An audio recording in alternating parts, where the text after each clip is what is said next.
જય શ્રી સચ્ચિદાનંદ. જય સચ્ચિદાનંદ.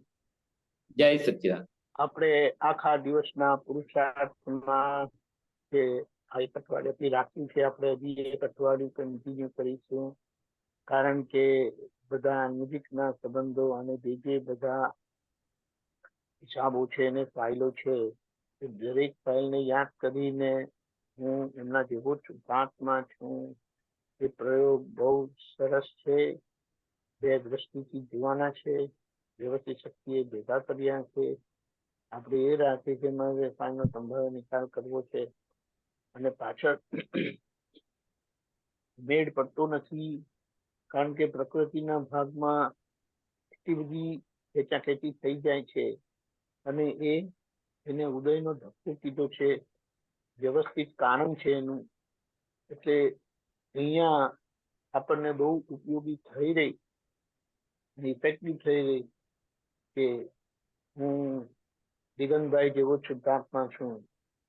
દિગંતભાઈ જેવો શુદ્ધાત્મા છું. હું દિગંતભાઈ જેવો શુદ્ધાત્મા છું. આ પ્રયોગ રાખીએ તો ત્યાં મારું, હું એમની જોડે જે માથાથી ડીલ કરું છું, બુદ્ધિએ કરીને એમની બધી બાબતો મારે આડે આવે છે, તો આ રીતે રાખવાથી દિલથી એમની જોડે એક થતો જાઉં છું. અને એ દિલનું એક થવા પણ હૃદયની એકતા એ આમ સમાજની બહુ કેન્દ્રવર્તી સમજ છે કે નિશ્ચયથી એક થયા છે, કૃપાથી અને વ્યવહારથી એક હૃદયના થવાનું છે. એટલે મને કોઈની જોડે ભેદ જ નથી રહેતો. હું બધા જોડે એક થઈને રહું છું. એટલે બહારના ભાગમાં હું વિતરાગ થઈ ગયો. અને એની આગળની વાત કરીએ તો બહારના ભાગમાં મારો આખો વ્યવહાર સમ પરિણામી થઈ ગયો. જે આપણે કીધું, સ્વ સંવેદન શક્તિ ઊભી થાય.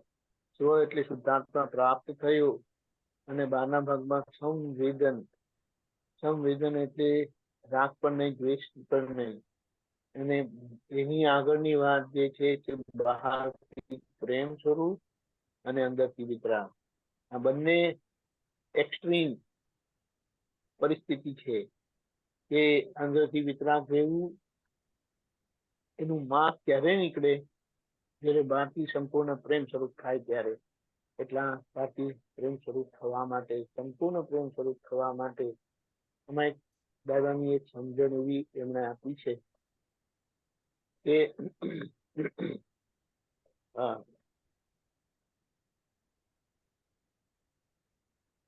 મતભેદમાં રહેવું એટલે કે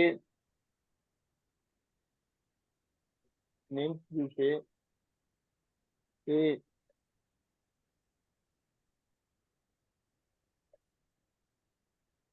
ભેદમાં રહેવું, બહારથી એડજસ્ટ થવું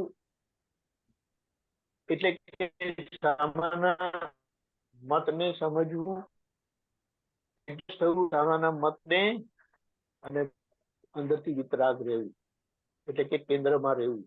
એ બહુ મોટી વાત થઈ જાય. આપણને દ્રષ્ટિ મળી છે અને આ પ્રયોગથી આપણને એ પરિણામ આવશે.